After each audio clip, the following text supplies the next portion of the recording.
Madame, Messieurs, bienvenue à cette grande édition du journal. Kinshasa retrouve progressivement son train de vie quotidien. Ce soir, après une certaine agitation en 20 midi, dans quelques quartiers où des heures d'hier se sont poursuivies, à la Gombe par exemple, tout était calme, comme cela a été observé par certains de nos reporters. Mais les politiques ont des explications à donner sur cette psychose. Je vous invite de les suivre dans cet élément. On aurait pu éviter ça. En s'asseyant sur une table, en discutant. Nous pouvions glisser. Nous pouvons glisser. Parce que nous sommes des hommes. Mais autour d'une table. Ceci est inadmissible parce qu'ensemble, nous avons pris l'option d'entrer en démocratie et d'entrer réellement en démocratie. Ce qui s'est passé hier et aujourd'hui ne correspond pas à cette option-là. Nous avons vu des manifestations sans aucune revendication claire, sans aucun slogan cohérent, rien du tout. C'est pas ça la démocratie pour laquelle nous nous sommes battus.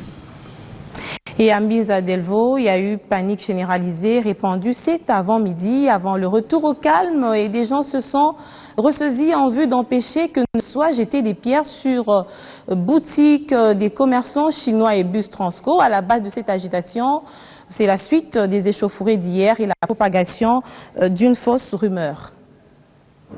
Après-midi de ce mardi 20 janvier 2015, nous sommes au quartier d'Elvaux dans la commune de Ngaliema où une certaine psychose a régné tout l'avant-midi dans cette partie de la ville. Un climat de tension entretenu par des intoxications. Il y a un automobiliste qui était passé par là et ça a failli se cogner. Alors au crépitement de Pinet, les gens ont cru que c'était les attentats ou quelque chose comme ça. Les gens ont commencé à courir. Vous imaginez que nous sommes à côté du marché. Alors, ceux qui étaient dans le marché ont cru qu'il y avait des militants qui ont commencé à crier. Alors, tout le monde a commencé à courir. Dans tous les sens, alors, vous imaginez.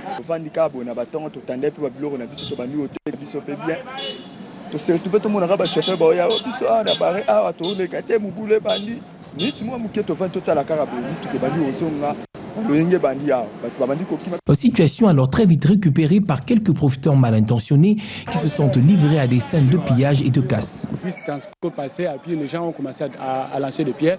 La police est venue. Alors ça a créé un moment de tension. 30 minutes après, on a maintenant un troupe de venir. Alors on a commencé à taper, à lancer des pierres vers le magasin des Chinois. Tout le monde a dit que la prince allait. A bangé bandi ba ndo buka fitre awa ba chinois awa. Tala fitre a ande ba salia bandi ko buka no yenge ba mo bandi o des sortes bandi awa. Des actes de vandalisme dénoncés par d'autres habitants du quartier qui en appellent à l'esprit de patriotisme. Toza na bolingo ya mboka na biso, tolinga na pe biso na biso. Soki toza na bolingo mboka, pe tolinga ni biso na biso, makambo yo o tozomona et au salamade. Toyebi ke oza na doza congolais na droit ko réclamer. Mais façon bango bazo mema yango te. Ko le copier façon ko te batuna bandako babiloko nezali mbe. Ba chinois bazani, ba chinois zo sunga biso. Eloko ko te pa ya chinois sombi mo eloko. Oloke na centre ville au perd de 1000 francs au perd de te. Eloko buka chinois za eloko moko to ko zo. À noter que le calme est revenu en début d'après-midi, ce grâce à l'intervention des forces de l'ordre qui ont usé de leur force pour rétablir un climat de sécurité.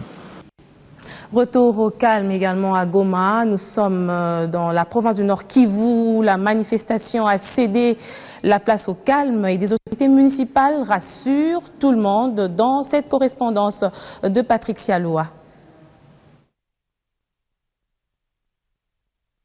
Devant la presse ce mardi à Goma, le maire de la ville, Nansone Kubuyandole, a condamné la manifestation des opposants mêlés à un bado qui ont privé aux Gomatraciens la quiétude.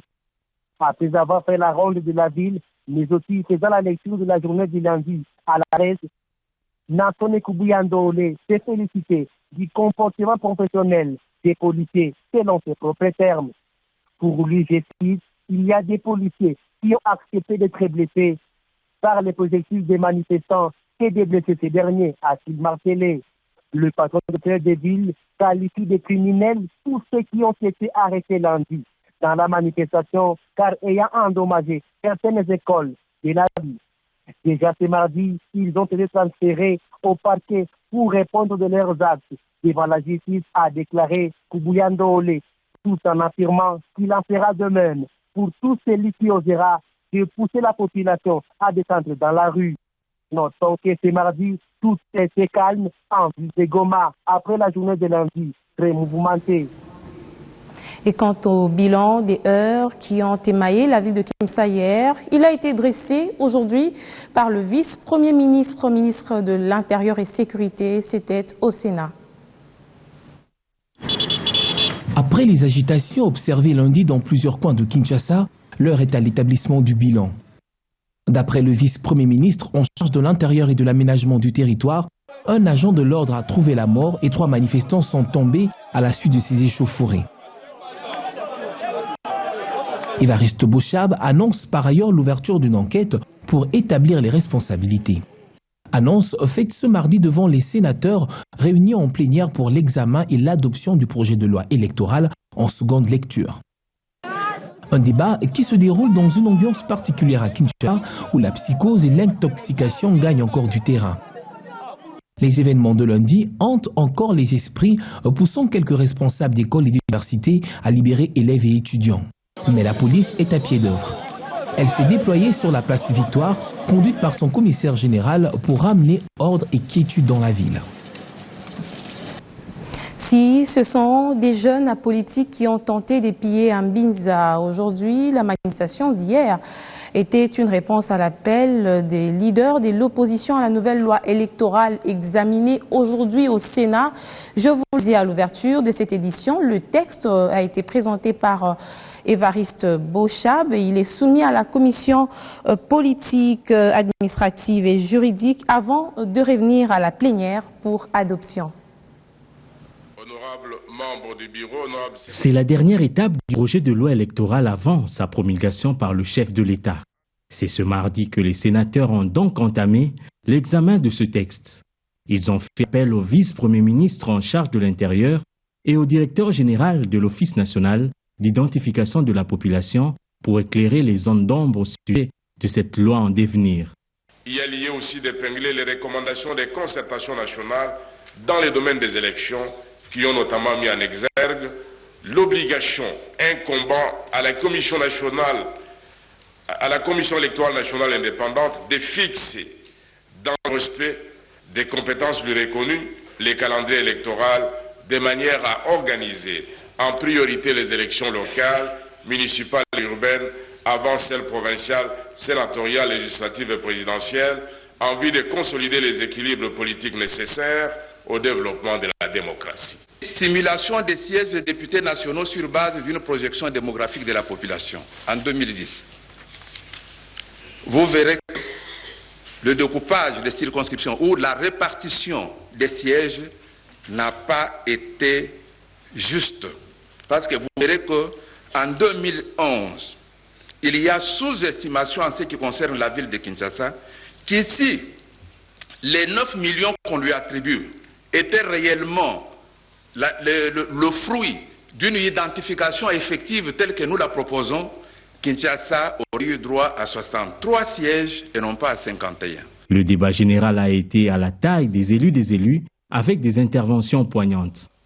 La constitution du fichier électoral.